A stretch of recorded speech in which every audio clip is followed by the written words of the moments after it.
guys, and welcome back to the Quarter Life Chronicles with me, Imani. This is already the second episode, and I really feel like this is something I definitely can get used to. I hope the lighting and everything is a bit okay. Like, I really feel like my makeup is not giving today. If you watch this on YouTube or on Spotify video, then you can see me. But if you're not watching and just listening, that's also fine as well. So I'm actually recording two episodes today because I just want to have some episodes pre recorded. So then I also have time for other content. So we'll see how that goes. So, welcome back. I hope you guys really enjoyed the first episode last week. It was a Spotify exclusive episode. So, by the time this one is up, the first episode is no longer available on YouTube. Yeah, I hope you guys can hear me well and that there is not any background noise because when I was recording the first episode, there was so many background noises, like it was so annoying. So from now on, all the other episodes of Quarter Life Chronicles will be on YouTube as well, just in case you don't have Spotify. Because I was considering to put these on Apple Podcasts as well, but I was like, it's maybe a bit too much work, so it's just going to be on Spotify. But I also want to put it out on YouTube for the people who don't have Spotify. So, yeah, so in this episode, I will be talking about my family. And I have actually never talked about my family online. Like, I barely did, only just the very basic stuff. Like, oh, I have parents, I live at home, I have sisters, I have a brother, but that's basically it. Wait, let me just prepare everything first and set the vibe before we're actually going to start. So, right now, I have a cup of coffee. I have regular milk this time because I ran out of oat milk. In the first episode, I had tea because I didn't have any milk at all. But today, I'm going to light a candle again. This is like a vanilla scented candle. If you're not watching, I am lighting a candle right now.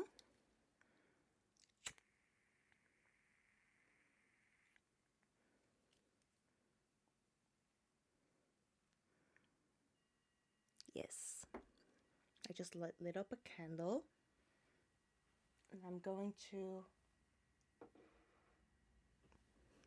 put it over there.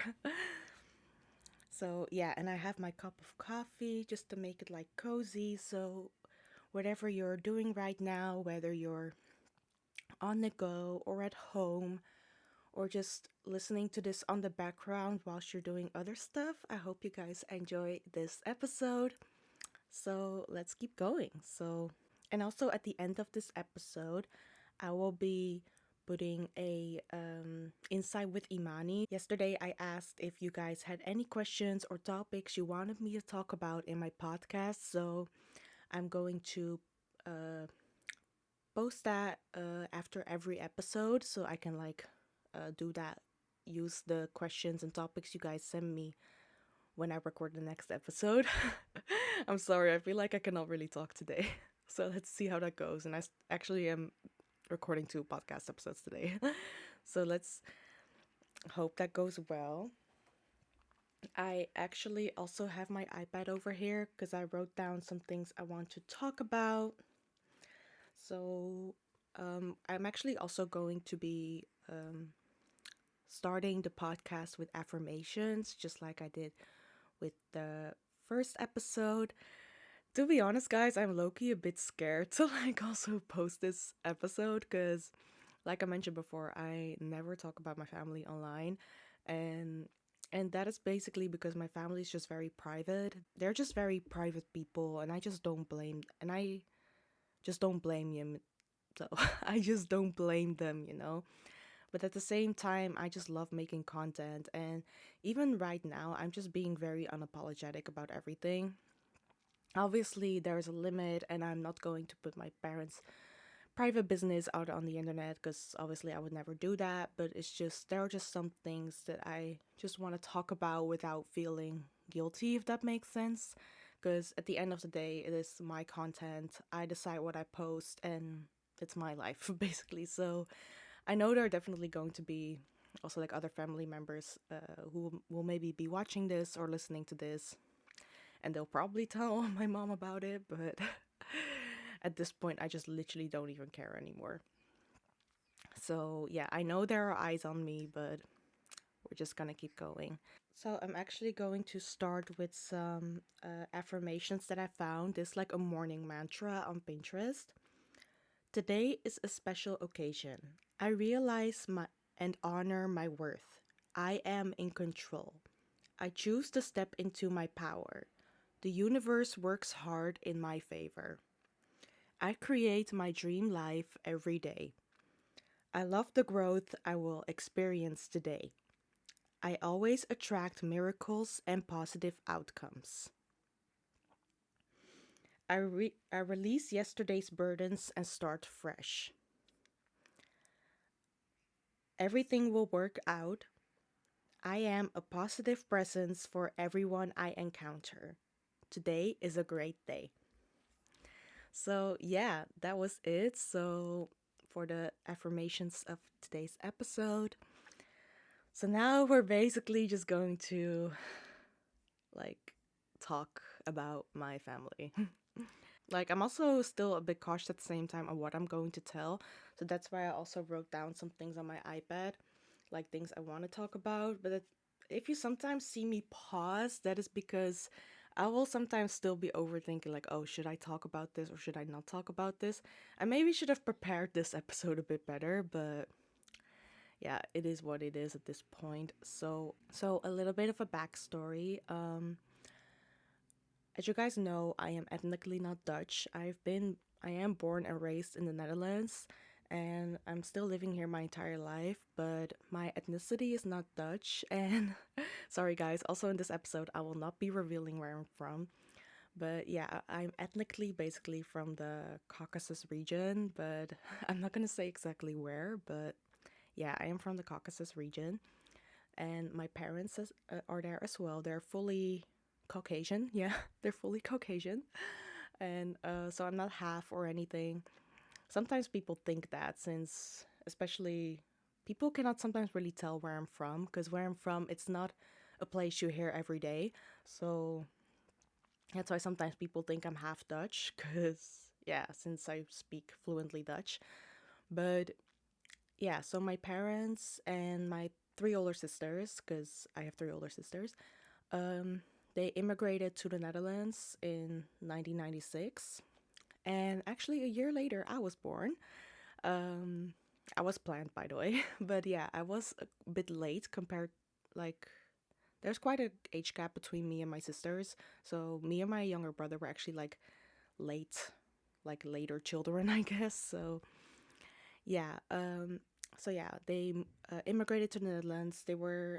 My dad already used to work here a few years, so my mom and sisters just basically followed. And yeah, so obviously they had to adjust to a whole new country, a whole new environment, learn a new language they didn't know anything about. So obviously integrating and like adjusting to them was not always easy.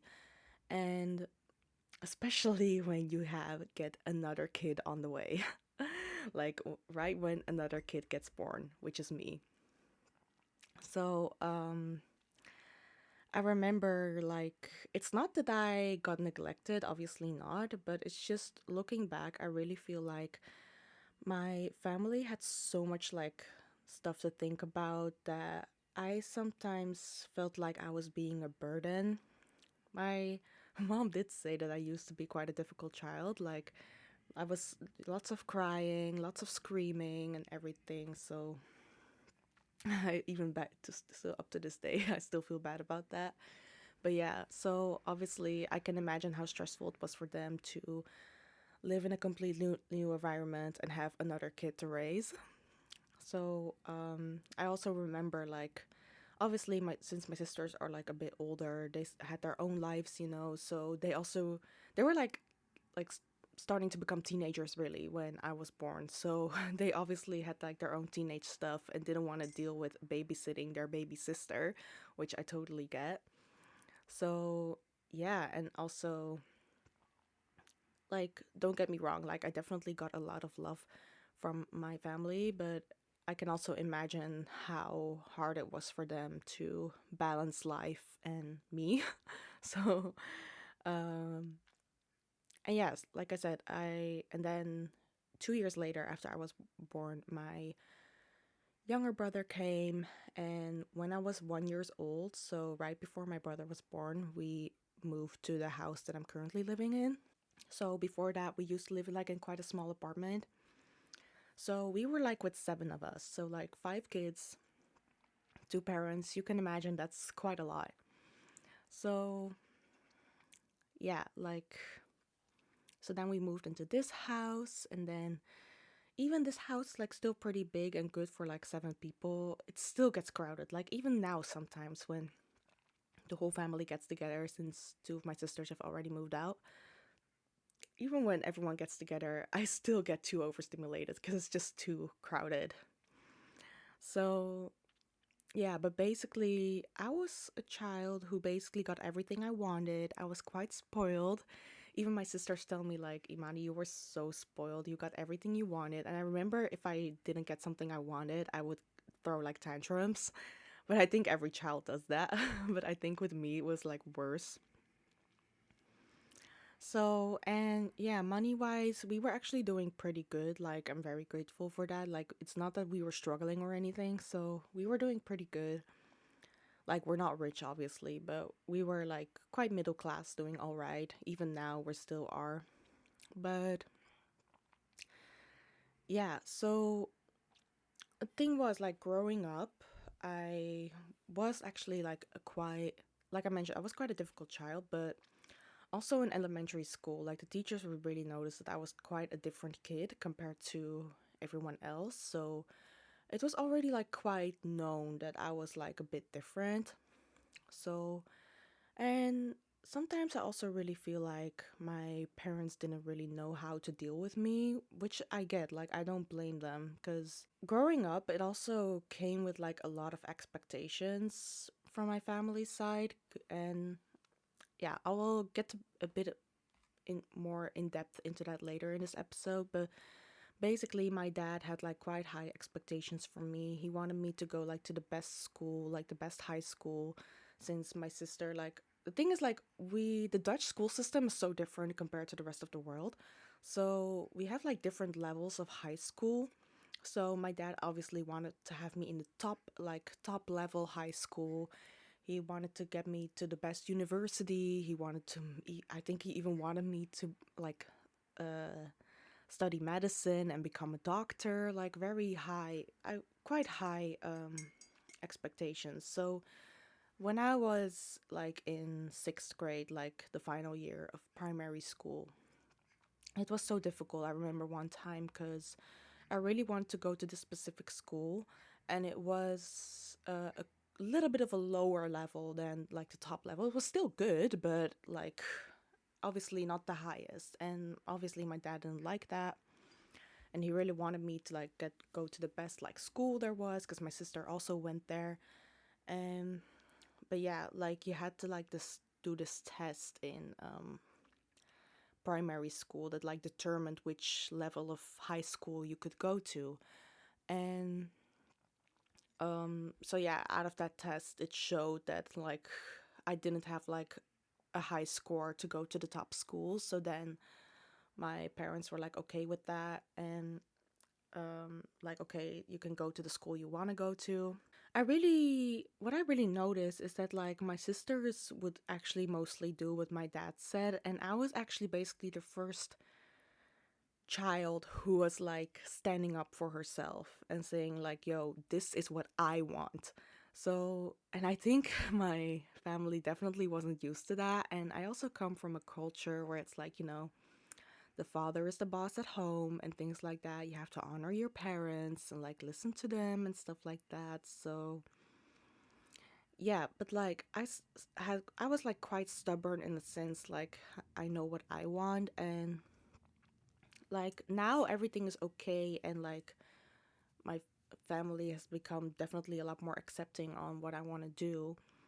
But back then that was pretty hard. Like, I've already talked about it a lot in therapy, but and I'm also not gonna go into a bit too depth because, like I said, like some things are like quite personal. And I don't get me wrong, I definitely don't want to drag my family on the internet. Like, I love my family, I love them to pieces. I would die for them, everything. But yeah, I also have it also has to be acknowledged that my relationship with them also wasn't always the greatest. So, um and I think it also definitely has to do with the fact, like I mentioned before, they immigrated from a different country to the Netherlands, and I was born here. I think many children of immigrant parents can relate to this. Like when you're like born and being raised in like a Western country or anywhere else, basically, it's just you grow up with like two cultures. So at home you have your culture, and then outside you adjust to the culture that you're expected to adjust, because that's basically society in the country you're living in. So obviously the Netherlands is very Western and very different compared to where I'm from. So I think that was also a little bit of struggle for me. Like, okay, but this is what I'm used to from the Dutch culture, but this is what been expecting, or this is like what's what they expect for me in our culture, if that makes sense. So yeah, but at the same time, like my dad is quite modern as well. Like he definitely wasn't that strict in a sense that I wasn't allowed to go outside or anything. Like I was allowed to go to parties with the condition that he would pick me up. He lets me go to concerts. I had know many like friends who have much stricter parents, so I'm still quite grateful for that.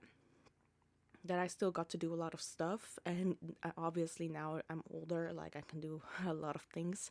So yeah, but there was like this one moment which actually also really severed my relationship with my family. Was I'm not gonna go into to that bit, but basically, long story short, when I was in third year, when I was about to go to third year of high school, I actually repeated the second year, which is like eighth grade. I repeated it, and when I after I repeated the second year, my grades were very very high enough that I could go to the top level of high school, because the high school I went to, they had like the top level and like the second top level, if that makes sense. Like if you are from the Netherlands, then you'll probably know what I'm talking about, like HAVO, VWO. So yeah, my grades were basically good enough to go to the top level.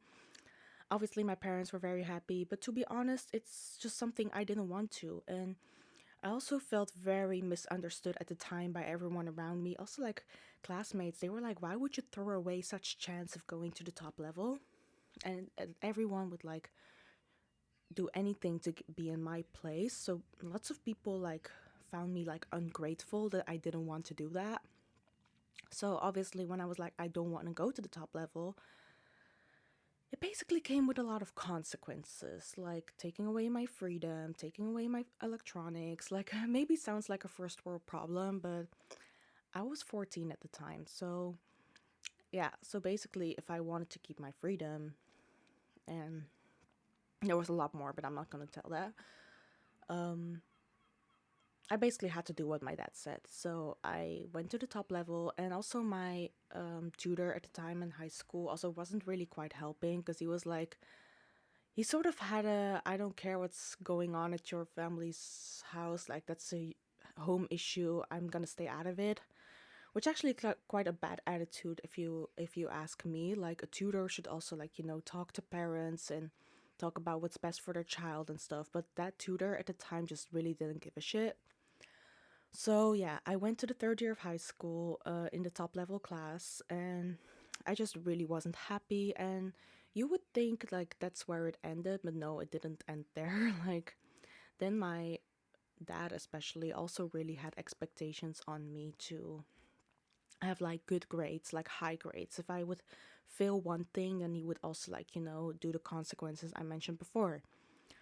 So that was also like quite.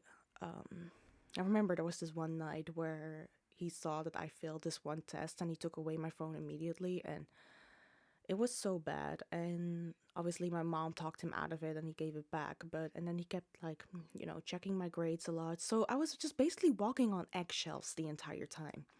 And that's where also basically like my mental health issues started. So, yeah, it also took me a long time in therapy to get over this. And like just to wrap up this story, like obviously in at the end at the end of school year, I barely passed like to go to the fourth year of high school on the top level, because if I didn't pass like everything, then I would still go to the fourth year, but then in the second top level. But I barely just passed to go to the top level, and I was like to my tutor at the time, who was a lot more like nicer and like more committed to helping me and stuff, and also the like team leader of the top level class, if that makes sense. Like they also had many conversations with my dad and everything. So after everything, and after seeing how unhappy I was, my dad actually also finally came to terms with, okay, like this is not making Imani happy. If she really wants to go to the second top level, then she can do that without any consequences. And that's um, and that was basically settled.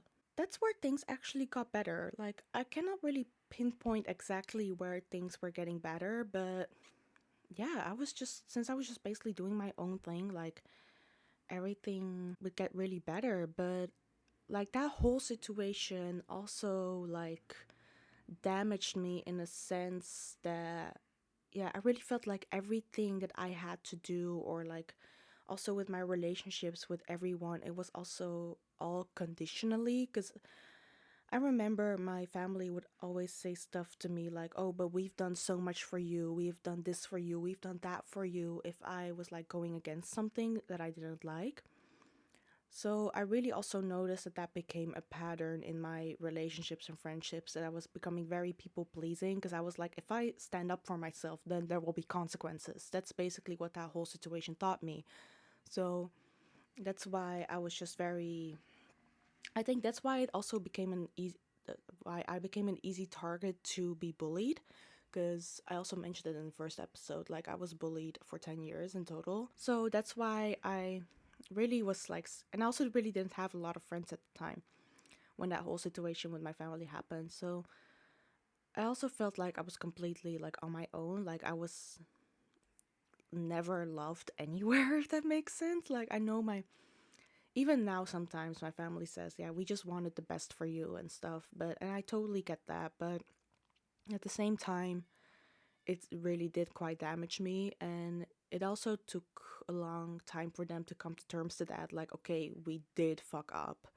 And like, because they didn't want to admit that for a long time.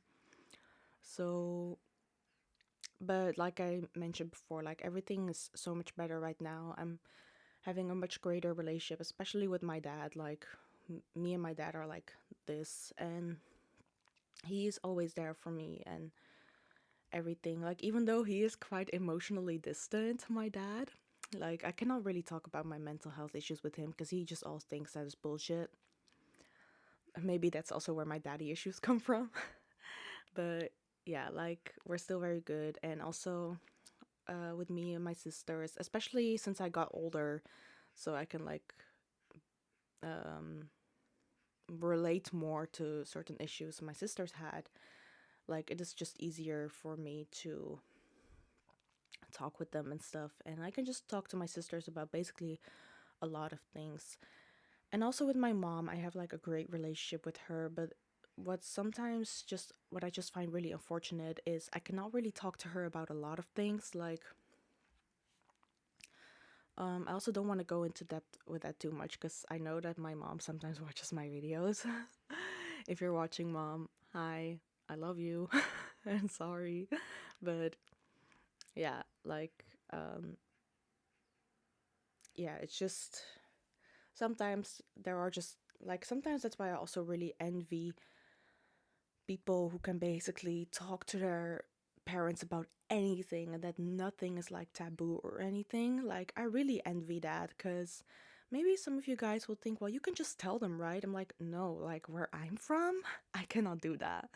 And also when a lot of people tell me like, oh, but you're 27, you're a grown up, you can basically do whatever you want. And like, it's just in my culture, it's like as long as you're not married and still live at home, it's your parents' rules, which I totally understand.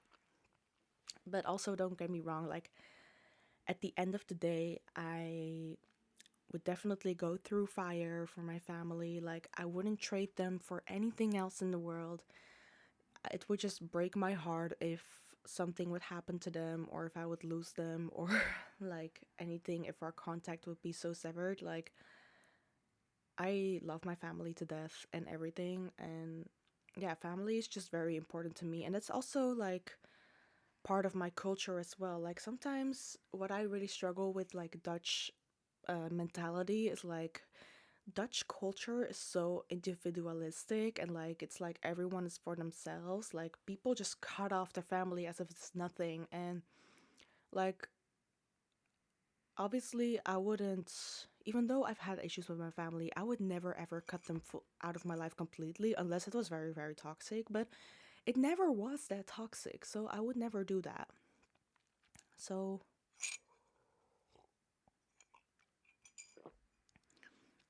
but I do have to admit, like, there's still quite a lot of generational trauma in my family, and I just really hope that, like, I can, like, I do feel like I have quite healed from most of it, like, through therapy and stuff.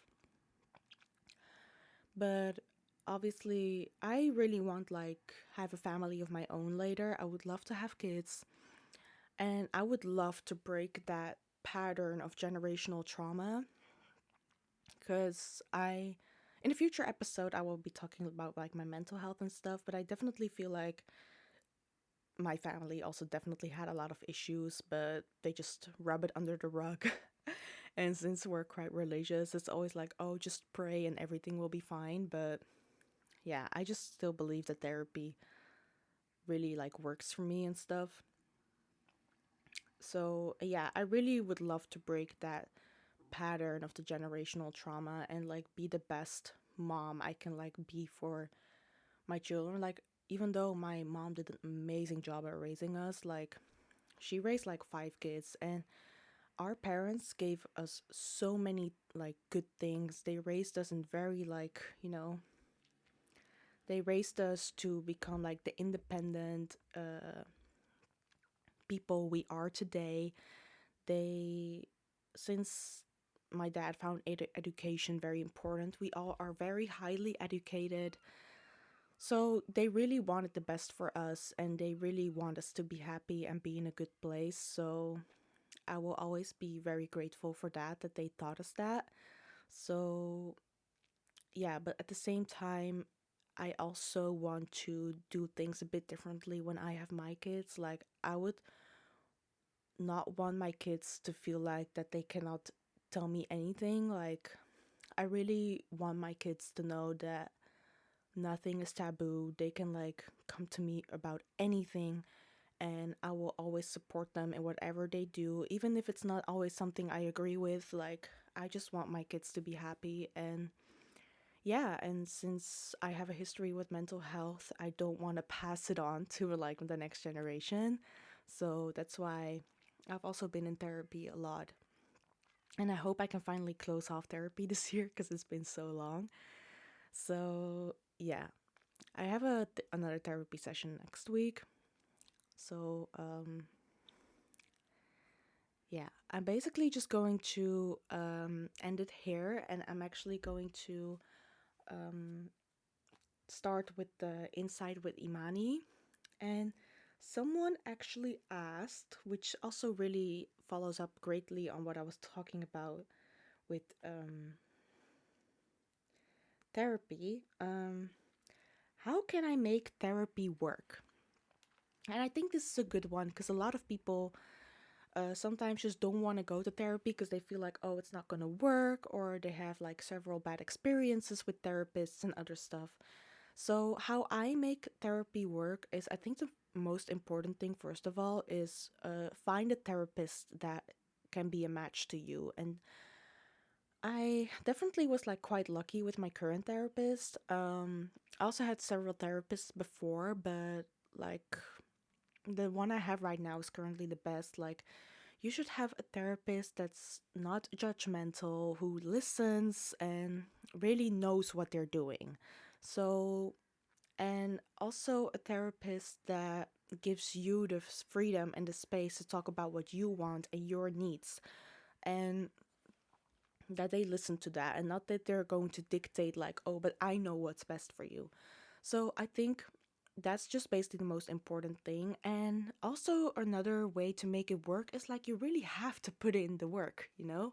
Like, actually go to your therapy sessions, practice what the therapist tells you.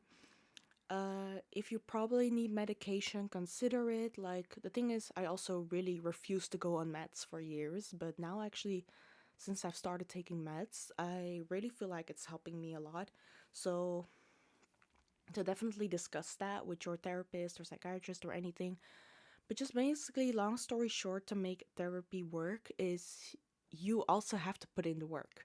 Like, it's all about also the circumstances, like, find a good therapist and really actively try to make it work. Because if you're going to be in that mindset, as in, oh, it's not going to work, then obviously it's not going to work. It's also a lot about mindset as well. Like, and I think it will also definitely get better if you find a therapist that you have a good match with, good vibes with, and everything, and that they're really out there to help you. And if you're going, and the thing is, like, don't expect results like in a very quick time frame. Like, I've been in therapy for 7 to 8 years now, and now I'm finally at a place where I feel like I can slowly close off this chapter, because um a lot of people expect to be healed like in a few weeks, but that's not going to work. Maybe for some people only need a few sessions, and some people need to be in therapy for years, and that is okay. Like, so don't expect results like in such a short time frame. So also you need to also be like accepting of that, like it can take a while. So I think I am going to end this episode podcast. I hope you guys really enjoyed it. I don't know if I was just talking out of my ass right now, because I really felt like I was stumbling on my words, but I hope you guys enjoyed this podcast. I really hope you guys enjoyed this episode, and whether you were watching or listening, I hope you guys enjoyed it, and I see you the next time in a new episode of Quarter Life Chronicles. Bye bye.